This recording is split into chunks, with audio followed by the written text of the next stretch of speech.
വല്ലാതെ അങ്ങോട്ട് കുരയ്ക്കണ്ട, പഴയ എഞ്ചിനാണ്, പണിയാവും കുരച്ച് കുരച്ച്. റേഷൻ പീടിക്കും ഒരു പണി പറഞ്ഞാലോ കേൾക്കൂല. എന്നാൽ ഈ വായ്ക്ക് രസം മണ്ണിടോ അതുമില്ല.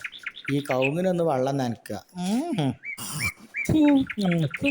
ഓന് പകരം 4 വായക്കന്ന് കുഴിച്ചിട്ടോണെങ്കിൽ അതേലും കൊലിച്ചണ്ടി. ഈ എവിടുക്കാ ദജ്ജാല് പോയിക്കണത്? ആടുകളൊക്കെ വിട്ടുകാണ്ട് ഈ ആടുകൾ മുഴുവൻ തിന്നല്ല ഇപ്പത്.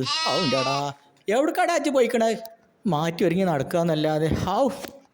കിടന്നാലറണ്ട, ഞാനിവിടെ ഉണ്ട്.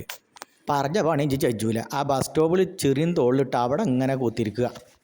എൻ്റെ പ്രായത്തിൽ ഞാനും നല്ല ചൊറുക്കേനോടാ. എന്നാ ഇജിൻ്റെ ഈ ഫോട്ടോ ഒന്ന് കണ്ടോക്കെ. ശരി, നിങ്ങളെ ഫോട്ടോ അറിഞ്ഞു. ഞാൻ വിചാരിച്ചു വല്ല ദുബായിലെ പ്രസിഡൻ്റാണെന്ന്. എനിക്ക് മണ്ണിൽ പണിയെടുക്കാനൊന്നും കഴിയില്ല. എനിക്ക് വേർപ്പിൻ്റെ അസുഖമുണ്ട്. ഞാൻ കുറേ ഇൻ്റർവ്യൂ കഴിഞ്ഞതാ. എനിക്ക് ജോലി കിട്ടും, ഞാനൊന്ന് നോക്കട്ടെ. ഇജ് അങ്ങോട്ട് ചെല്ലേ. എനിക്ക് അവിടെ ജോലി എടുത്തു വെച്ചിക്കണു. ഒരു കലക്ടർ ഒഴിവുണ്ട്, അങ്ങോട്ട് ചെല്ലേ. എൻ്റെ പെൻഷൻ ഉണ്ടായതുകൊണ്ട് എനിക്കൊക്കെ ഇങ്ങനെ കഞ്ഞി കുടിച്ച് പോകാം.